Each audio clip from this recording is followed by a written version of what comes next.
Hello and welcome to the GameDev Outpost. In this video, we'll be learning to play the project in Unity. We'll start with setting up a main camera, playing the game, and then we'll finish with going over the game window. So Unity is actually really kind to us. Whenever we make a new scene, Unity will provide us with a main camera. And if we don't have a main camera, then we won't be able to see anything in our game.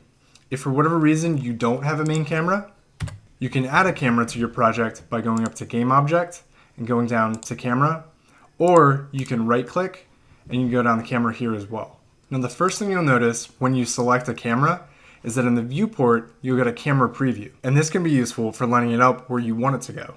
To play the project, you can come up to the toolbar and you can click on the play icon, or you can hit Control P on the keyboard. To pause the game, you can hit the pause icon, or you can hit Control Shift P, and then next to that you have step. This is used to step through your game frame by frame. You can click on the icon, or you can hit Control Alt P on the keyboard.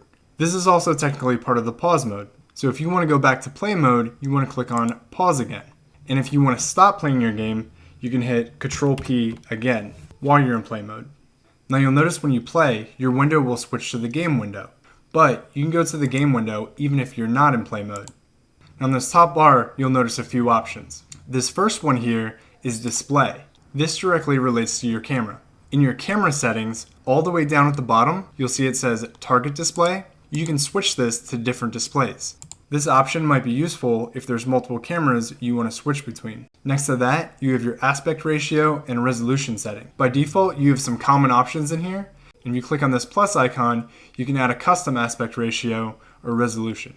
You can scale or zoom in if you need to. And then next to that, you have maximize on play. So when you play, your window will maximize. And then we can mute audio, and then VSync and stats.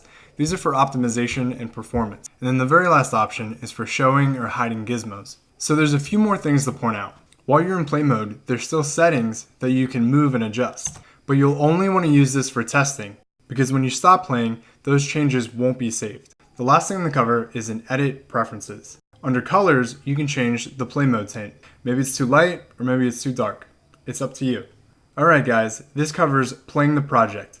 If you thought this was useful and it helped, please let me know by commenting down below and liking the video.